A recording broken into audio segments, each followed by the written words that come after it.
Fala pessoal, tudo bem? Sejam todos muito bem-vindos e bem-vindas ao podcast do portal Fisiortopedia. Eu sou o Leandro Fukuzawa E eu sou o Rafael Catskelard. e nós seremos os hosts desse canal. Esse canal tem como função ressignificar o papel do fisioterapeuta em tempos modernos. Trazendo novidades toda segunda-feira sobre as temáticas de dor e fisioterapia musculoesquelética. Então seja muito bem-vindo e aproveite mais um episódio. Fala pessoal, tudo bem? Sejam bem-vindos e bem-vindas ao podcast de Ortopedia. Estamos aqui no episódio 215 e hoje a gente conversou com o Fábio Dominski, um episódio para falar e representar, né? A gente está no mês de Setembro Amarelo, em relação à conscientização, questões relacionadas à saúde mental, questões muito importantes, né? Então, o Fábio é um profissional da educação física extremamente competente, com foco na psicologia do esporte, atividade física. Então, eles têm nos ensinado muito, né? Ele é professor aqui da casa, na pós de esporte e atividade física. Então, uma pessoa extremamente interessante. Rafa, como é que foi o episódio? Olha, eu acho que foi um episódio muito legal. A gente conseguiu trazer aspectos da psicologia do exercício que eu achei super interessantes. O Fábio realmente é uma das pessoas que eu conheço que se estuda de forma profunda isso. A gente falou de motivação, de todos os modelos teóricos relacionados à motivação, estratégias, inclusive, de adesão ao exercício, mas acho que o ponto principal foi falar de fato do que tem na literatura com relação à eficácia de exercício para bem-estar, prevenção de questões relacionadas à saúde mental e, de fato, melhora clínica mesmo, né, de questões relacionadas principalmente à ansiedade e depressão. Então, o Fábio trouxe esse panorama das evidências e também acabou trazendo para a gente os mecanismos do que já se sabe e um pouco do que funciona mais, né? Eu achei que foi uma conversa muito legal e, enfim, né, acho que todo mundo aí que trabalha com pacientes com questões osteomusculares, com questões de dor crônica, vai se beneficiar muito do conhecimento que foi abordado. Então, aquele episódio realmente que vale curtir, compartilhar, né? Inclusive discutir. A gente está até pensando aqui em chamar uma discussão, né, Fuco, na comunidade desse Uhum, assunto, porque foi um papo muito legal. Assim, acho que foi uma discussão assim, bem além da a pressão de exercícios, bem além dos aspectos que a gente normalmente discute, né? A gente fala muito uhum. de exercício indo para a parte de disposição, para a parte de comportamento, mas acho que o Fábio deu um passo além ali, trazendo realmente um caminho das pedras para a gente conseguir ajudar o paciente a sair do consultório e transportar esse conhecimento, esse comportamento para a vida dele, né? Eu acho que foi um episódio muito legal para isso. Maravilha, maravilha. E antes do episódio, só falar de algumas coisas aqui do Fisioterapia que aconteceram, lançamos, né? Então, na Star, a gente teve dois cursos aí que vão ser super interessantes. Se você está escutando hoje, no dia do episódio, vai ter o curso de prótese de ombro da Harumi Rota, né? Nossa coordenadora aqui de ensino. Então, o curso está super bacana, está super interessante. E também a gente teve o curso de roteiro prático de cotovelo e punhão da queridíssima Maite Amaral, né? Então, um curso totalmente prático, né? Então, para realmente conseguir auxiliar você na prática clínica, às vezes, para quem não tem muita familiaridade ou costume de atender, ou quer aprofundar em algumas técnicas, Maite dá várias dicas para o seu dia a dia, para a rotina, então tá super interessante em si também. E também falar que a gente está muito feliz com a nossa pós de Geronto, né? A gente falou tanto dela, vocês viram tantos episódios, e a pós realmente está fazendo um sucesso muito interessante, o conteúdo está ficando super rico. Jéssica Fernandes está coordenando aí com maestria tudo que está rolando nos bastidores, então está super gostoso aí, está sendo um processo de aprendizado. Eu mesmo, conforme as aulas estão sendo gravadas, eu vou assistindo e estou achando super interessante, tá?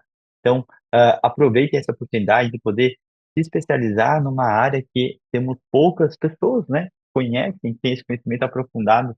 Então, eu sei que todo mundo que é de alguma área específica vai atender uma pessoa idosa e não é só atender uma osteoartrite, né? Não é só atender um AVC, é entender todas as particularidades que as pessoas podem ter nessa condição, nesse contexto. Então tá super bacana aí para vocês poderem aprofundar todo esse conhecimento, certo? Então acho que recados dados, Rafa, acho que o pessoal pode agora curtir Um o ótimo episódio. A episódio. gente agradece a atenção de vocês. Episódio 215. Um bom episódio para vocês, boa semana. Valeu.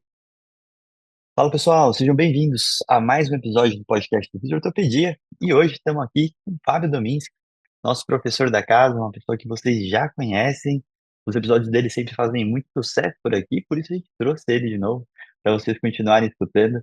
Então, o Fábio é um dos nossos professores, nosso representante da parte da educação física, né? Então é super legal ter ele com a gente. E você já conhece ele também da pós-esporte, atividade física, enfim.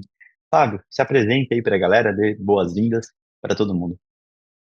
Fala Fulco, fala Rafa, pessoal, os ouvintes. Sempre um prazer estar aqui no Fisiortopedia, colaborar e, enfim, fazer parte desse brilhante time, essa equipe aí de pesquisadores, professores. Eu sou o Fábio Dominski, professor de Educação Física, profissional de Educação Física e doutor em Ciências do Movimento Humano. Sou professor universitário e me interesso muito por temas ligados à psicologia do exercício e do esporte, especialmente motivação para exercícios e a relação entre atividade física e saúde mental, que é o nosso tema de hoje, assim, como que o exercício melhora aspectos psicológicos, bem-estar e saúde mental, né? Como que nos protege, como que faz a gente se sentir bem também, que inclusive pode ser uma motivação para fazer exercício. Pouco explorada na minha visão, acho que a gente pode Uhum, até tocar nesse assunto. Então venho fazendo divulgação científica, venho me interessando por esse caminho, né, de como que o conhecimento produzido na universidade pode, né, ir para uma esquina lá naquela academia e fazer diferença, assim. uhum. Legal, legal. Obrigado pelo E convite. que isso, seja muito bem-vinda. E Rafael Castelati, tudo bom, Rafinha? Tudo jóia. Fábio, de novo, um prazer ter você aqui mais uma vez, participar de um episódio contigo. Acho que é um assunto muito legal, independente, né, de quem nos escuta ser um educador físico, um fisioterapeuta, ou uma pessoa, né, muitas vezes a gente tem ouvintes que não são exatamente esse público-alvo, né, são pessoas, né, comuns, que não são, às vezes, profissionais de saúde. Eu acho que é um tema muito legal da gente desenvolver, porque, enfim, né, a gente tem duas epidemias aí acontecendo ao mesmo tempo, né, uma de inatividade física e outra de questões relacionadas à saúde mental, e elas podem estar muito bem relacionados como você vai desenvolver o raciocínio aí. Então, acho que vai ser um episódio massa e bem-vindo aí, Fábio, mais uma vez. Obrigado, Maravilha. vamos nessa. A gente também vai passar, né? E acho que a ideia é tirar um pouco desse rótulo específico da saúde mental sobre doenças, mas fala muito em questão do bem-estar, né, Fábio? Então, vamos começar do começo, né? Quando a gente pensa em saúde mental, o que que vem na tua cabeça, né? Além das definições, doenças e afins, mas o que que você olha, só que estuda muito esse assunto, como que você definiria a saúde mental hoje? Bom, então, eu acho que a saúde mental tem muito a ver com saúde cerebral, né? Se a gente olhar, é a base, seria assim, um cérebro saudável, um cérebro em boas condições, tanto para a vida, mas como para desempenho mental, né? Então, acho que é fundamental entender isso, que saúde mental é saúde cerebral também, e que se movimentar o corpo ajuda muito nesse processo. Antigamente tinha esse dualismo, né? Tem um livro do Antônio Damasio chamado O Erro de Descartes, justamente por fragmentar isso, né? E por Uhum, muito tempo a gente tem um atraso aí no entendimento do cérebro e desses aspectos mentais por conta de a gente separar corpo e mente, né? Quando na verdade a mente, o cérebro está dentro do corpo e uma vez que o que a gente faz com o corpo afeta muito o cérebro, assim. E aí a inatividade física é um dos aspectos bastante atuais, assim, porque a gente tem um estilo de vida bastante, né, composto por muito comportamento sedentário, aliado ao fato que a gente não se levanta para fazer exercícios e somos inativos fisicamente. Isso tem nos afetado muito também.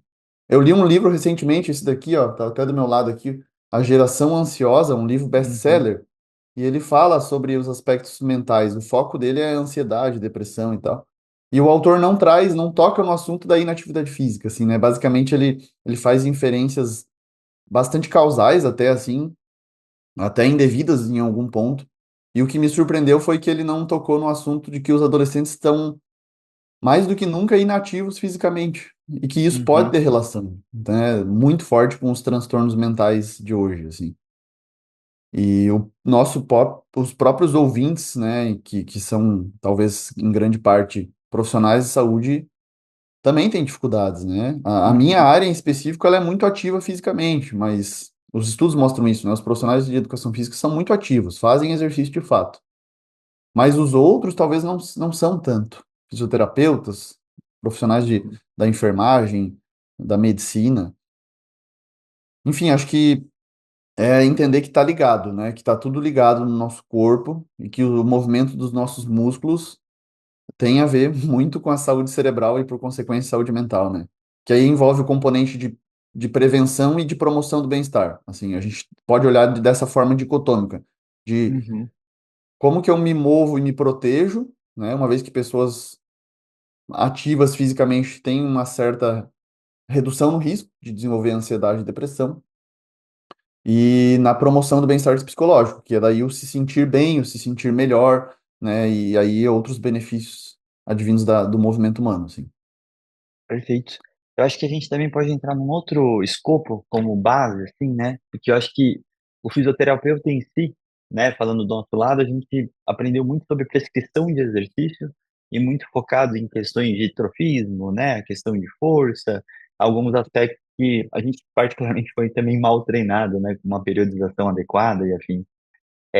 Só que aí nessa hora, né, a gente também pensou muito em equilíbrios musculares, situações muito específicas da biomecânica, da cinese, e hoje a gente já entende que não tem uma relação direta com a dor. E aí, quando acho que a gente começa a entrar para esse tema, né, Fábio, quando a gente fala da atividade física, e tem um paper que eu sempre cito nas minhas aulas, depois que você postou, que é até desse rebranding, né, sobre o exercício físico e a questão de exercises medicine, né, e como a gente, esse rótulo e essa forma que foi colocada, ela também leva como um peso e também, ao mesmo tempo que possa gerar saúde pelos efeitos, mas o próprio rótulo disso já também tem seus efeitos negativos por si só, né? Então, acho que a gente podia até ir para um pouco dessa questão de atividade física, e hoje a gente fala muito, porque a gente sabe que o efeito específico dos exercícios de uma articulação para uma condição específica tem o mesmo efeito que exercícios gerais, mais globais, né? Porque a gente tem particularidade dos casos clínicos, mas que o efeito clínico, né, em relação à melhora de dor e função, são muito semelhantes. Então, acho que na hora que a gente começa a falar de intervenções baseadas em atividade física, né, que é uma das pautas que eu coloco no meu doutorado, eu acho que a gente vai para um outro lugar mais amplo sobre isso, né? A inatividade, né, o padrão sedentário, o comportamento sedentário, ele é diferente do exercício físico. Então, entender uma questão de comportamento para entender o que que é a prescrição propriamente dita, eu acho que é interessante se você puder aprofundar um pouco mais detalhadamente, segmentado. Acho que é legal para todo mundo estar na mesma página quando a gente falar alguns nomes aqui. Até que, Fugo, nessa questão de contexto, assim, é importante a gente né, ter o ponto de partida de que nem toda atividade física faz bem para a saúde mental. Isso a gente já consegue reconhecer hoje, né, nos diferentes domínios de atividade física, os clássicos, os quatro, né? Doméstico, ocupacional, durante o transporte e durante o lazer. A literatura Uhum, hoje consegue entender, diferenciar que é diferente do que a OMS divulga e promove a atividade física como quase sinônimo de saúde, quando ela fala que cada movimento conta, ou cada uhum, passo conta. Parece que para saúde mental e cerebral é específico durante o lazer, uhum, onde a gente tem escolha, onde a gente tem autonomia, né, para selecionar talvez o tipo de movimento que a gente faz. Né? O exemplo claro para entender é limpar a casa. Será que limpar a casa traz aí um bem-estar psicológico, né, comparado a uma corrida na rua, que eu escolho a intensidade, que eu escolho enfim, o momento, o ambiente que eu vou fazer, né? Então, essa questão de obrigação parece que não é muito favorável mesmo para a saúde mental, né? Então, o pano de fundo é esse. Não é qualquer atividade física que faz bem para a saúde mental, é dependente do contexto, né, desse domínio. A partir dele, a gente pode aprofundar, assim, para os benefícios. Apesar de que a literatura mostra que no papel preventivo, né, na proteção para a saúde mental, ser ativo é o ponto de corte, né? Se você é ativo ou não, isso garante um pouco mais de proteção. Também é interessante dizer que não é preciso ficar apegado ao ponto de corte de 150 minutos, de 2 horas e meia, como uhum, obrigação, como algo que é 8 ou 80. Parece que mesmo metade disso, 75 minutos, já garante proteção contra a depressão, por exemplo, em 18%, ou seja, 75 minutos já nos confere um pouco de proteção. Não é preciso aquela 2 horas e meia, que às vezes fica muito longe, né, para uma pessoa que está inativa fisicamente, ela começar já e pensar em 2 horas e meia, né, mas que tem alguns aspectos importantes, né, e aí relativo já dentro do contexto do lazer, do exercício, que a literatura tem entendido melhor. Ah, frequência, os princípios FIT, né? frequência, intensidade, tipo, tempo. Hoje já se vai especificando mais, assim, né? Como que as modalidades de força, de aeróbio, elas podem ser desenhadas especificamente para as pessoas terem mais benefícios, né? Eu acho que Então, tem um ponto legal na tua fala, Fábio, só para exaltar, eu achei interessante você falou assim, né? Ó, é, eu acho que não só para a saúde mental isso vale, mas para praticamente todas as condições crônicas, né? Então, ser ativo é de fato um fator protetor para o desenvolvimento de questões relacionadas à saúde mental ou relacionadas a condições, por exemplo, metabólicas, né, cardiovasculares, etc. Mesmo que seja um tipo de atividade física relacionada ao transporte ou a pessoa seja ativa no trabalho. Mas o efeito mesmo que a gente está discutindo aqui, da atividade física como uma intervenção, por assim dizer, eficaz para a saúde mental, então está fechada ou é mais exclusiva da atividade física relacionada ao lazer. Uhum. É isso, né? oi, oi. Legal, show de bola. Interessante isso. É. E aí, se a gente olhar para vários dos aspectos, dos mecanismos mesmo que explicam isso, a gente consegue entender que a intensidade é importante, fazer exercício um pouquinho mais intenso pode gerar efeitos mais benéficos ainda do que uma intensidade moderada. Aí a gente vai lá para os aspectos neurobiológicos, né, de neurotransmissores, de fatores tróficos, os aspectos psicossociais, né, outros mecanismos, como se perceber competente. Talvez a gente não se perceba competente limpando a casa, lavando a louça, passando aspirador, mas a gente no esporte, no exercício, pode se perceber. Esse é um mecanismo que melhora o nosso humor, faz com que a gente eleve a autoestima. Vários fatores psicológicos explicam, assim. Legal, Muito bom. Eu interessante.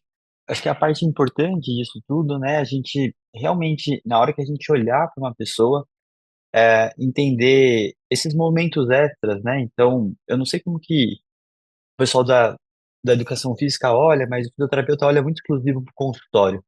E esse olhar para fora, esse conseguir estimular esse para fora, né? Ele é uma coisa que tem uma dificuldade muito grande. E o fisioterapeuta tem essa ilusão de que os efeitos de tudo que o paciente melhora ou piora está muito relacionado àquela ação propriamente dita. Então fica uma coisa muito causal, momentânea. Do tipo, a gente fez isso, então deu certo, né? E eu brinco que até nesse comportamento dele ir para o consultório, ele já está mexendo no comportamento de ir duas vezes no consultório fazer exercícios, mas isso também não deixa de ser um condicionamento que ele tem dificuldade depois de exportar para fora da consulta propriamente dita, né? Então, Sim, a gente condiciona ele para uma coisa e fala assim, agora você está livre para você fazer sozinho. Então, esse lugar eu acho que é muito complexo e eu acho que você pode falar muito desse processo de motivação antes de falar em relação a outros aspectos, mas eu acho que tem um lugar da motivação que é um dos principais focos que você tem. Como que a gente trabalha isso? Quais aspectos são relevantes? Como que a gente pode melhorar essa prescrição além do tete-a-tete, né, do one-on-one? uhum.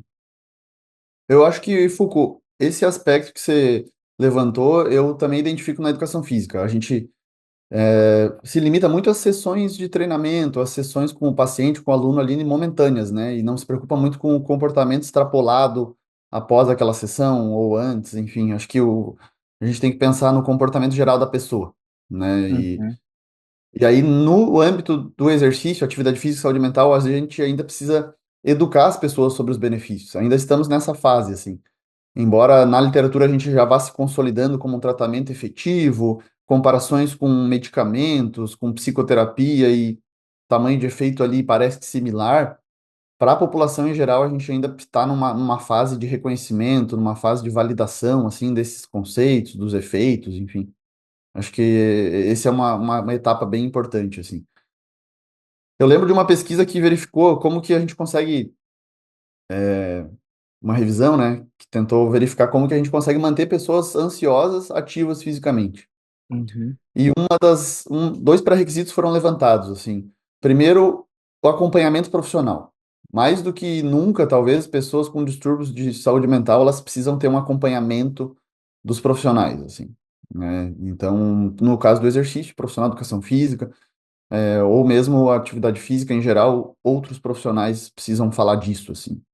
E uma estratégia para motivação, para manter as pessoas ali, intencional, assim, né? Que a gente consiga promover motivação autônoma, que é aquela motivação de melhor qualidade, que a pessoa se identificou com aquele comportamento, né? Acha importante para ela, sente satisfação em fazer. para ter talvez um pouco de prazer, desenvolver um pouco de prazer, e são alguns pré-requisitos levantados assim nesse contexto da ansiedade. Eu acho que o desafio talvez seja maior ainda porque há um paradoxo dos pacientes, assim, a gente tem que lembrar disso, porque o paciente com distúrbio de saúde mental, ele pode ter reconhecido já que o exercício é um tratamento, ele quer fazer aquilo, mas a própria condição o limita. Por isso um Uhum. paradoxo, né? Então, ele tem o desejo, mas ele tem uma barreira também ao mesmo tempo, que é a ansiedade ou depressão ou estresse, né? Ou outros distúrbios. Esse paradoxo é bem importante porque levanta a necessidade de bolar estratégias mais específicas de motivação, assim. Uhum. E o próprio tratamento, né, o próprio alvo do tratamento, que é a saúde mental, nos dá respostas mais rápidas, assim, né? Então, aquele artigo Rebranding Exercise, que é essa reformulação do conceito, do jeito que as pessoas encaram, a literatura tem levantado muito a sugestão de que precisamos destacar benefícios mais imediatos do exercício, do comportamento ativo, assim. O que que a pessoa sente com 30 minutos de exercício, de movimento, Uhum. 60 minutos, né? Tem a Wendy Suzuki, que é uma neurocientista, que ela destaca o foco e a atenção que a gente tem aí com 30 minutos de exercício, que duram até 2 horas depois. Muito bom para estudar, né? Inclusive para os Uhum. profissionais aí que estão ouvindo, né? Focar depois do treino para estudar e se concentrar é uma ótima estratégia. O Foucault aí terminando o doutorado, treina e vai escrever a tese. Mas sabe uma coisa Espero, legal, Fábio? espero que eu saia Só, saudável e com doutorado pronto. É. o que vai ter que, na hora que ele for fazer a tese, é isso, é fracionar o treino, né? Você treina, aí faz o intervalado, vai escrever, o intervalado, vai Aham. escrever. Uma coisa legal que você falou, Fábio, que quando eu penso, por exemplo, em motivação, eu penso muito no modelo transteórico, né? Então Uhum. a gente está lá com uma pessoa que tem, né, tá numa fase ali ou pré-contemplativa ou contemplativa, né? Então ou ela nem considera o exercício ainda como uma opção, ela nem tem esse desejo, essa motivação numa fase pré-contemplativa, ou ela está numa fase que ela já quer fazer, mas ela mesmo tem uma série de contra-argumentos para fazer. E eu acho que você trouxe um ponto além, que é quando a pessoa já tem uma questão de saúde mental, além de ela estar talvez pré-contemplativa ou contemplativa, ela pode estar ainda com uma questão que impõe mais barreiras, né? Então, por exemplo, uma pessoa, uma fase talvez contemplativa para fazer exercício com ansiedade ou com depressão, ou pensar com ansiedade, né? Poxa, talvez a estratégia tem que ser muito mais personalizada, né? Porque ela fica ansiosa quando ela tem que treinar no horário que ela entende que ela deveria estar trabalhando. Então, Boa. talvez você vai ter que, além de levantar estratégias específicas para motivá-la, etc., pensar, poxa, como é que eu posso induzir ou expor ela ao exercício de uma forma que a ansiedade não comece a ser um atrito, né? Qual Uhum. que é a tua experiência, assim, com isso, né? Porque me parece que é uma camada a mais de complexidade para você tentar motivar a pessoa. Sim, sim, exatamente. Embora a literatura não seja muito clara, assim, que as pessoas com distúrbio de saúde mental, elas têm menos aderência ou têm mais, né, Legal. aderência maior. Na verdade, os dados são meio semelhantes, assim, mas a gente sabe que na prática tem, parece que mais barreiras, assim. Até você falou da própria ansiedade, um dos mecanismos que explica melhora do quadro de ansiedade é justamente a redução da sensibilidade à ansiedade, assim, né? Então é fazer com que a pessoa como se encarasse o treino como uma espécie de treino para ansiedade, porque ela experimenta os mesmos sintomas somáticos ali, taquicardia, respiração ofegante, sudorese, só que numa condição controlada, né? Numa condição sem os pensamentos negativos ali que ela tem durante uma crise, assim. Né? Isso, inclusive, na psicologia é uma terapia de exposição, né? Interoceptiva, que a pessoa experimenta aquelas sensações como se fosse uma espécie de treino, assim. Eu experimento, assim, com alguns alunos até na universidade, primeiro informando eles dos benefícios, dessas várias explicações, até um pouquinho teóricas, dos mecanismos neurobiológicos, psicossociais, comportamentais, para ele entender um pouco mais do como que o exercício em si faz essas transformações, assim, essas alterações mais imediatas, de médio prazo, de longo prazo. Acho que esse processo de educação ainda é importante. Eu tento dar também para ele algumas ferramentas, assim, para ele sair da inércia, porque parece que essa inércia é mais difícil nesses pacientes, nessas pessoas, né, especialmente com depressão, né, moderada para grave, já vai ser mais difícil ainda, né, sair do sofá, levantar do sofá. Que vão desde música, né, Jennifer Hines é uma pesquisadora canadense que coloca como se fosse esse hack cerebral de começar uma ligação com o movimento por meio de música, né, de maneira ali gradual, A parte social também é bem levantada nesses pacientes, especialmente com depressão, de chamar alguém, convidar alguém, se juntar a um grupo. Esse suporte social é fundamental, é inclusive um mecanismo psicossocial para melhorar. Então, acho que são vários caminhos, assim, porque a gente não tem uma explicação única para os efeitos, né? Atividade física e saúde Uhum. mental é mais uma dessas nossas relações, assim como dor, outros aspectos, hipertrofia, sei lá, emagrecimento multifatorial, a gente precisa sempre ter um tratamento, acho que multifatorial. É um caminho que eu vejo, assim. Eu acho bem interessante isso, porque para algumas pessoas, às vezes, até essa conversa não está fazendo tanto sentido no aspecto que eu sei que o paciente, dificilmente para a gente, fisioterapeuta, acho que para o educador físico talvez um pouco mais, essa situação de, eu vou procurar um fisioterapeuta para bem-estar, eu vou procurar o fisioterapeuta para ansiedade, para depressão, né? Não é um desfecho que é comum da nossa prática clínica, mas, né, entendendo toda essa relação de dor não ser igual à lesão, obviamente, a gente também precisa entender que essas situações, né, essa condição, podem estar muito presentes no paciente e eles são uma grande barreira da melhora clínica e da onde a gente precisa chegar.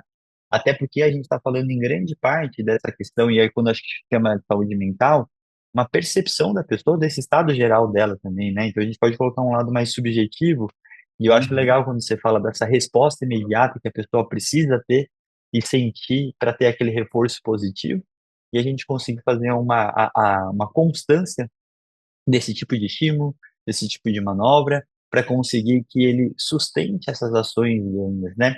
Então, ao mesmo tempo que eu nunca vou, né, fazer uma fisioterapia focada literalmente em diminuir a depressão dela, eu posso literalmente conseguir prescrever, né, atividade física, melhorar essa questão da saúde geral dela, para que essa própria saúde mental seja uma grande mudança de perspectiva dele. Ou entender que essa prescrição, né, essa atividade que a gente está tentando que ele faça, as próprias barreiras são aspectos relacionados à vida dele, e aí a gente começa também a entrar em outras barreiras, né? Então, eu acho que é legal quando a gente começa a separar isso, para a gente conseguir realmente ser mais eficaz e mais alinhado com esse objetivo que a gente quer chegar com o paciente, né, Fábio? Então, se você quiser colocar a perspectiva da área da educação física, eu acho que é legal sobre isso também. Eu até observo um pouquinho, assim, na físio, que um potencial ali nas sessões, eu vejo isso até nas sessões da Thaís, assim, que é um mecanismo, a via de percepção de competência e de autoeficácia ali. Está muito Uhum, relacionado, acho que essa é uma via bem boa a ser explorada pelo fisioterapeuta, assim. Como que o paciente ali, desde as sessões no curto prazo, mas no tratamento todo, vai se percebendo mais competente, aumenta a crença de que ele é capaz de voltar a fazer aquilo, aquele movimento, aquela atividade, ou outro comportamento na vida dele, voltar ao esporte. Eu acho que isso pode ser, e isso é muito fomentado via feedback do profissional, porque o uhum, paciente, às vezes, ele não percebe sozinho a melhora, né? Então, teria que estar monitorando ali ou avaliando de alguma outra forma, mas esse é um mecanismo psicossocial de percepção de competência, de fomento da autoeficácia, dessa crença de domínio, né, de ser capaz de fazer, que, olhando para a físio, eu acho que pode ser bem explorada, assim, né? uhum, O comportamento ativo, né? Geralmente a Thais até falava que antes ela tinha essa limitação de dizer para os pacientes que era importante ser ativo, né? E realmente a gente sempre foi bom nisso de falar para as pessoas, precisa ser ativo, precisa fazer exercício e continuar fazendo, né? Fazendo movimentos, enfim. Hoje a gente sabe já que a gente conseguiu um objetivo que era manter as pessoas informadas de que o exercício faz bem para a saúde. A consciência cognitiva de todo mundo tá show, assim, da maioria das pessoas, pelo menos.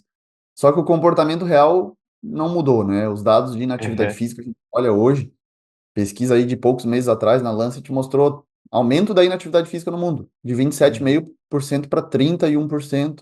Até 2030 se espera 35% no mundo. Ou seja, a gente está indo na direção contrária. A OMS ligou um alerta de que, olha, estamos indo na direção errada, temos que ter uma estratégia diferente, assim. A pesquisa na psicologia do exercício, os pesquisadores, eles vão muito nessa tecla mais afetiva. Eles uhum, colocam, assim, que essa era cognitivista, ela foi importante justamente para entender os benefícios do exercício, reafirmar isso tudo na mente da galera.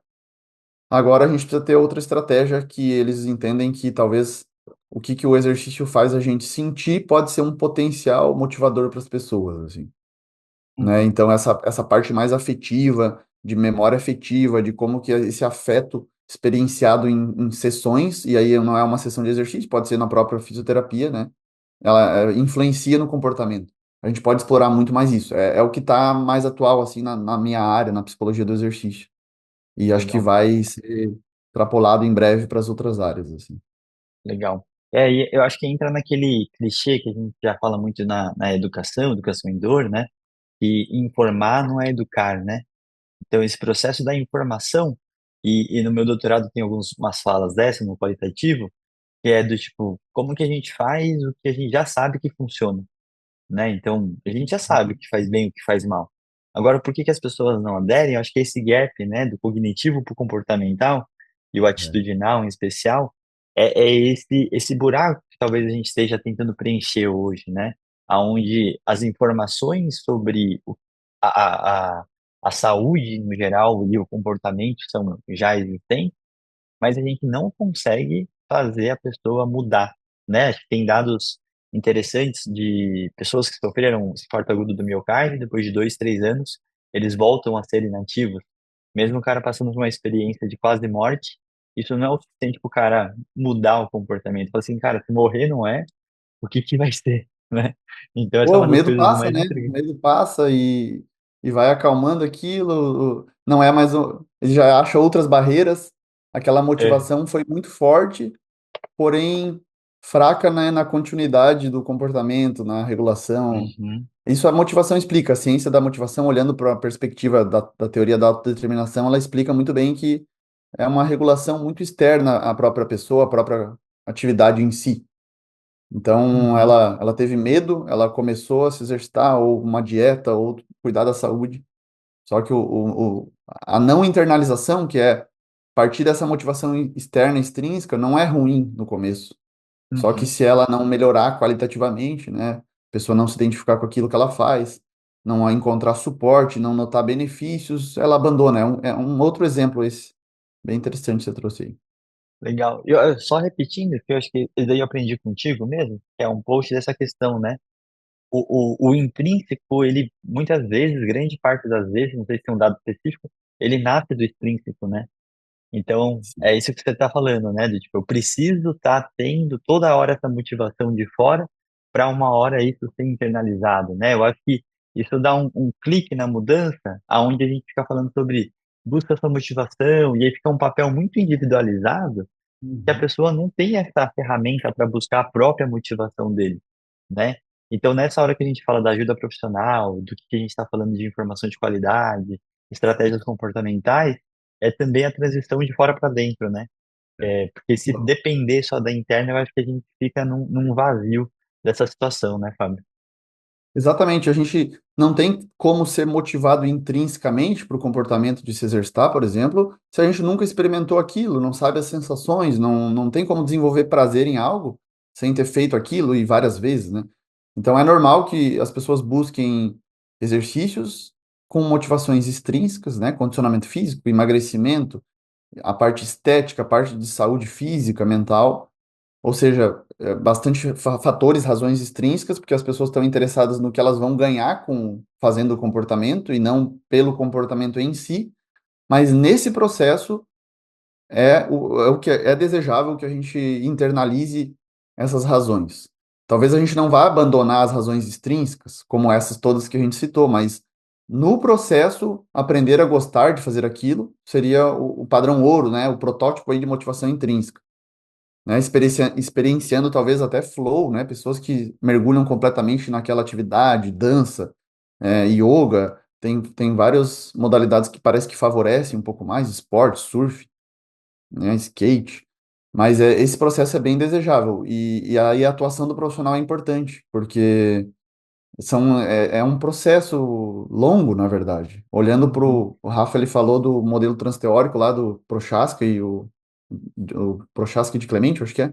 Isso. E tem esse tempo aí de 6 meses, né, que parece que é bem coerente com essas mudanças, né, de melhora qualitativa da motivação. Então, o paciente entender isso é legal também, porque cada um vai ter as suas motivações, na verdade, são muito específicas, né? As pessoas têm que ser autênticas nisso. Por que que ela buscou? Mas ela entender que aquele fator que ela buscou talvez demore para aparecer os resultados para ela. E aí a gente Uhum, pode perceber outras coisas nesse processo para manter ela lá. E no final, aquele objetivo inicial talvez seja uma consequência do comportamento que ela adotou, assim. uhum, perfeito. E uma coisa que é muito importante para, acho que deixar mais fácil, né, para todo mundo que está estudando a gente entender, o que que a gente poderia usar como parâmetro, né, atividade física e saúde mental, de variáveis para se acompanhar e ou desfechos, né? Então, Uhum. assim, o que que a literatura traz em relação a como que eu metrifico se eu estou sendo efetivo, sim ou não, e quais pontos finais, entre aspas, né? Nem sempre é um final, mas quais que seriam esses desfechos clínicos que a literatura traz quando a gente fala de atividade física e saúde mental, né? Porque é o que você falou. Pode vir desde de questões corticais, cerebrais, ou também desfechos perceptuais, né? Então, para facilitar e a pessoa conseguir, conseguir orquestrar com o seu paciente, aonde que a gente pode mensurar aí? Olha, eu acho, o Foucault, que essa metrificação, assim, essa quantificação ainda é bastante limitada, pelo menos em Uhum, relação aos mecanismos. Uma vez que a gente não consegue ainda definir exatamente quais são os mecanismos, a participação deles, né, o percentual dos neurobiológicos, dos psicossociais ou dos comportamentais, o que a gente pode ver é a melhora. Ah, melhora na redução dos níveis de ansiedade, depressão, uhum, tem vários instrumentos para isso, ou da própria motivação, tem instrumentos como o break 3 que a gente consegue uhum, entender as diferentes regulações motivacionais. A gente vai ver, né, se são mais autônomas, mais controladas ali, como que mudou. Né? Esse dia eu fiz um experimento, eu e a Thaís aqui, a gente respondeu o break 3 e deu muito diferente, porque eu sou motivado intrinsecamente e ela faz exercício por outras razões, assim. Foi bem fácil de visualizar no gráfico, assim, essas regulações diferentes. As variáveis mais imediatas que a gente pode explorar, talvez aí com até a própria sessão de fisioterapia pode melhorar o humor da pessoa. Tem o Brooms, que é um instrumento legal para verificar isso. Uma variável bastante aguda é o humor, então tem dimensões ali como tensão, depressão, raiva, vigor, fadiga mental, que tem uma resposta muito mais rápida. E aí eu acho que a gente está valorizando os benefícios mais imediatos do comportamento em si e que a pessoa às vezes não percebe, né? Tem pesquisadores que levantam aí pelo menos três razões pelas quais as pessoas ainda não têm percebido isso. Primeiro, porque a gente não fala o suficiente desses benefícios, a gente fala muito dos outros físicos, saúde e não mental. As pessoas também não estão sintonizadas com isso, né? Os próprios praticantes de exercício estão mergulhados no celular durante as séries ou após uhum. o exercício, e a gente às vezes não potencializa a sessão de exercício para maximizar esses efeitos. Isso ainda está sendo estudado na psicologia do exercício, como que manipular a intensidade, padrões de intensidade, formas de treino, promove maior ou menor prazer, assim. Né? Daí, falando já no prazer, tem instrumentos de respostas afetivas, né, como a escala de sentimento, que é uma escala rápida e imediata, que você pergunta como a pessoa está se sentindo no momento, varia de mais 5 a menos 5, né, muito bom, muito ruim, muito mal, acho. E a pessoa responde, né, em relação a prazer ou desprazer, né? Tem mais a ver com a própria sessão de exercício, intervalos e a relação com intensidade, assim. Então, acho que essas são as principais variáveis, eu acredito, que a gente possa ficar monitorando de alguma forma, talvez na prática profissional, na clínica, não seja necessário até a colocação de instrumentos muito longos, assim, né? Tem o inventário de Uhum. depressão de Beck que é mais longo, tem perguntas mais sensíveis ali até, né? Mas acho que são formas interessantes, especialmente motivação, né, que dá para aplicar tranquilamente, assim. Legal. Ô, Fábio, deixa eu fazer uma pergunta só, porque no nosso último episódio que a gente falou de hipertrofia, eu acho que me parece que a ciência por trás ali, né, do treino de hipertrofia está mais avançada em questão de saber, né, o que que funciona, o que que não funciona para gerar o desfecho. Então, pelo que você falou, em termos de saúde mental e bem-estar, a gente ainda não tem muito claro isso, assim, né? Tipo, putz, uma modalidade é melhor do que outra, uma intensidade X é mais efetivo, mais eficaz do que intensidade Y. Tem alguma coisa nesse sentido ou não? Pô, acho que assim, a gente entendeu uma coisa, o exercício ele é efetivo para tratar e para prevenir. Agora, os mecanismos por trás dessa relação ainda são um pouco obscuros, embora a gente já está cada vez avançando mais, assim. Então, sabemos um pouco mais sobre BDNF, fatores tróficos do crescimento, né? Aquele adubo cerebral, um fertilizante cerebral, né? O fator neurotrófico derivado do cérebro. Alguns neurotransmissores, a gente entende já hoje que apesar das endorfinas terem recebido muito, muito grau de causadores da euforia do corredor, talvez parece que são mais os endocannabinoides que fazem isso do que as próprias endorfinas, porque não atravessa a barreira hematoencefálica, tem uma dificuldade em chegar no cérebro mesmo. Então ainda está se descobrindo muito isso. Os psicossociais têm mais dificuldade ainda em quantificar isso, né? Poxa, como é que a gente percepção de competência, autoeficácia, a socialização, prazer, então, a gente vê mesmo uma gama de fatores e de. Eu costumo dizer que a gente liga três interruptores, né, quando a gente se movimenta, né? Os neurobiológicos, psicossociais e comportamentais. Agora, a participação realmente de cada um, para quantificar isso, ela fica obscura, fica realmente difícil de entender. O quanto também a atividade física melhora o sono da pessoa, a capacidade de enfrentamento, autorregulação. Isso tudo muda comportamento também e tá ligado a melhora, assim. Agora, você falou de modalidade, a gente já tem um pouco como a literatura vai se acumulando, assim, né, em relação a não os mecanismos, mas mais a efetividade do exercício em si.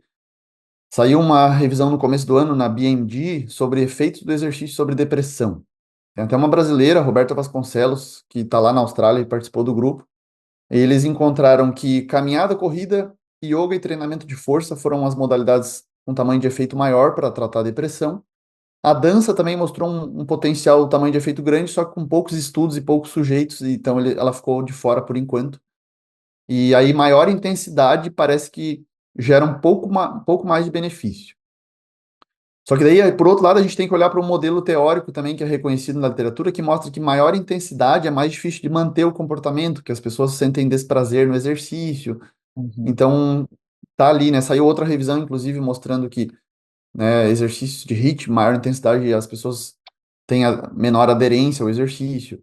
Então, a gente fica nesse dilema, ou seja, a gente tem que individualizar mesmo, tem que pensar mais nas preferências do paciente, do aluno, como que ele funciona melhor, né? Em geral, a mensagem é não há melhor tipo de exercício para a saúde mental. O que importa é a constância, a regularidade ali, né? E a preferência pessoal ser levada em consideração. Mas eu vejo que, né, um olhar assim mais do cenário, a gente está avançando, né, para ter notícias mais específicas, assim, ao mesmo tempo que temos que cuidar para não ser muito específicos, prescritivos para os pacientes, porque pode dificultar o comportamento deles, porque a motivação fica muito controlada, fica difícil, então é um dilema interessante, né, de trabalhar até. Sim. Sim. Eu acho que isso é extremamente interessante, porque comparando com a literatura da dor lombar, né, saiu recentemente uma revisão sistemática de Network Meta-Analysis, mostrando que grande parte das efetividades dos exercícios estão mais relacionadas à carga moderada, né? Então, a gente estava falando antes de desfecho, o desfecho em si, se a gente está falando de dor lombar, recorrência da dor lombar e tudo mais, que é o nosso desfecho clínico muito comum, e a gente está falando de atividade física, a gente tentando juntar as duas coisas, né, ele é uma coisa que acaba sendo interessante para não sempre achar que quanto mais melhor, e Uhum. sim tentar achar esse ponto bom individual, né? Então, Isso. não ficar focado e sempre estar numa crescente, e sim estar focado que uma carga moderada já seria o suficiente e que isso já é até benéfico por uma sustentação a longo, médio e longo prazo, né? E outra coisa Exatamente. que eu não sei, para mim, eu acho que eu tenho essa visão, vocês quando estão acompanhando, né, um aluno, vocês têm uma tendência a ter um acompanhamento mais a longo prazo. A gente, como fisioterapeuta, é uma das coisas que eu tento sempre passar, né? Essa questão da gente sair do modelo de cartela, né? Do tipo, são 10 sessões, né? E que se forem 10 sessões, que sejam espaçadas, que você está fazendo esse monitoramento mais a longo prazo e conseguir realmente facilitar a sustentação, né? Então, acho que é legal quando a gente fala de desfecho, porque o grande desafio, no final das contas, é qual o desfecho do que a gente está falando, para qual condição, o que pode estar no meio do caminho, que pode estar interferindo, que às vezes são esses fatores que a gente está falando da saúde mental, e assim a gente vai tendo mais clareza e até esse alinhamento com o paciente para entender o que você está conquistando com ele, né? Então, acho que quando a gente fala disso, é um mix de qual e quant a todo momento, né? A gente pode Hum, ter uma escala, mas entende como é que tá. A gente também tem uma revisão sistemática, que é até do Bruno Saragiotto, que fala que estratégias de tentar aumentar o número de passos são efetivas para a dor lombar, né? E aí, nos casos, melhora a dor e função, mas ele não aumenta o número de passos, né? Então a gente começa a entrar em outras searas de todo esse tá processo, né? bom. Porque ela é uma grande intervenção relacionada à atividade física. Vamos aumentar o número de passos? Vamos, tá mais fácil. Metrifica aqui, coloca o relógio no pulso, coloca o pedômetro, vai, mas no final das contas não muda, né? Mas o paciente fica bom. Então, eu acho que tem Pô, vários aspectos aí curiosos, né, Fábio? tem, exatamente. O exercício de alta intensidade é um deles, né? A gente às vezes resolve o problema de tempo das pessoas, que é uma barreira comum. Ah, não tenho tempo para fazer exercício. Uhum. Beleza, você vai lá e enfia uma sessão de exercícios rápida, intensa, só que a pessoa não gosta de estar lá, né? Então, aí já vira outro problema. Talvez não seja, não era nem o problema de falta de tempo, né, para se resolver, e sim a aderência mesmo, a frequência dela ali, ela estar ali, ela gostar de estar ali.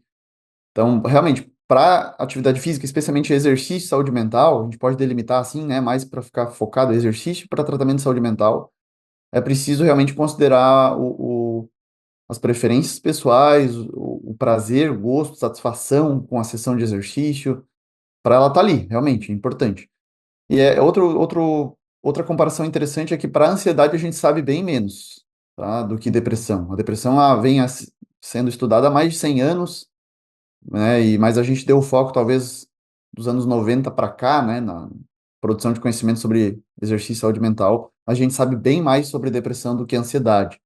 Até nas próprias revisões você vê o número de estudos, né, o número de estudos para meta-análises, então muda bastante, assim. Então, acho que são cenários da literatura que a gente tem que tomar cuidado, né, para, claro, traduzir lá na prática e tentar ajudar os pacientes, assim. Mas vai ser Uhum. bastante peculiar cada caso, particular, assim. É um olhar bem mais cuidadoso do profissional. Perfeito. Só para a gente estar chegando nos momentos finais aqui, tem uma parte que dentro do que eu tenho estudado, lido, tem um lugar, quando a gente fala de mental health, né, na literatura, que está também relacionado às situações que a gente não está conversando aqui, que são pacientes esquizofrênicos, outras alterações, outras doenças em si, e a ansiedade e depressão, às vezes, ela está no mesmo balaio. Eu acho que é muito importante separar, porque eu acho que são situações totalmente diferentes de como que a gente deve abordar. A gente está falando da saúde mental hoje de uma forma, né, com algumas condições que podem ser doenças mentais, mas não necessariamente só isso e vinculado ao bem-estar, mas a literatura também tem um outro lugar de estudo que é relacionado a essas doenças, como eu falei, né? Então, isso acho que é só para título de curiosidade, para quem for procurar na literatura, eu, né, tem vários papers aqui de o conhecimento do fisioterapeuta sobre saúde mental, e aí começa a ir para outro campo, né? Então, é um pouco fora do que a gente estuda, porque a palavra saúde mental, ela, né, tá na moda, então ela tem uma amplitude muito grande. E eu acho que isso é importante, né? Mas, enfim. Fábio, momentos finais aí, que a gente não falou, que você gostaria de falar, ou fazer um fechamento aí de toda essa conversa. Eu acho que é importante lembrar, Foucault, que o exercício ele realmente é um tratamento para a saúde mental, para distúrbios variados de saúde mental. E, por exemplo, no Canadá já se recomenda exercício como tratamento de primeira linha para depressão leve e moderada. Isso é bem importante. Na Legal. Nova Zelândia também tem esse foco sobre estilo de vida já logo, né, como guia clínico para os clínicos, né? Uhum, E o lugar que a gente ocupa, na verdade, não é de substituição dos medicamentos, da terapia farmacológica ou psicoterapia. Eu acho que é a tríade, né? A gente reconhecer a tríade do tratamento de saúde mental, especialmente depressão, ansiedade, que é medicamentos antidepressivos, ansiolíticos, psicoterapia, claro, validada cientificamente, né, com as abordagens mais reconhecidas, e o exercício também suportado por evidências, pela PBE. PBE na educação física a gente fala pouco, mas acho que temos que falar mais de PBE na educação física. Então é uma terapia que funciona e que não é só quando é um step quando o pneu do carro fura, que daí a gente corre para o uhum. exercício e tal. Acho que já pode ser muito bem encarado como tratamento de primeira linha em muitos casos, né? Claro, uma depressão severa já se torna muito mais difícil. Então é importante colocar também o exercício, porque as evidências têm sido crescentes, né, algumas de boa qualidade, que a gente já pode também olhar com carinho.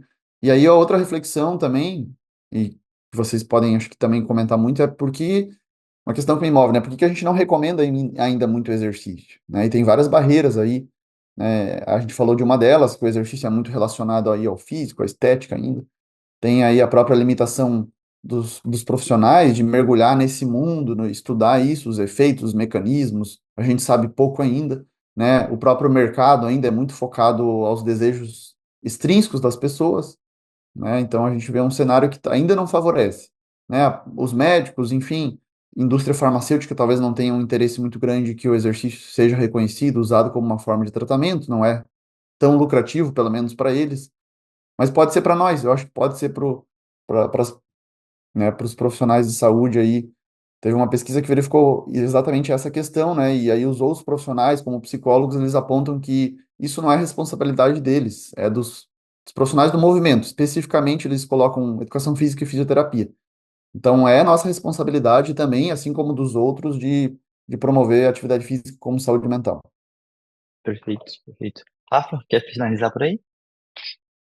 Eu acho que esse ponto que o Papo falou é legal, né? A gente tem discutido isso várias vezes, né? Porque sempre que a gente entra em questões que parecem não ser exatamente a nossa alçada, entra nessa coisa de limites profissionais, mas eu acho que é sempre bom lembrar que é obrigação de todo profissional de saúde promover saúde.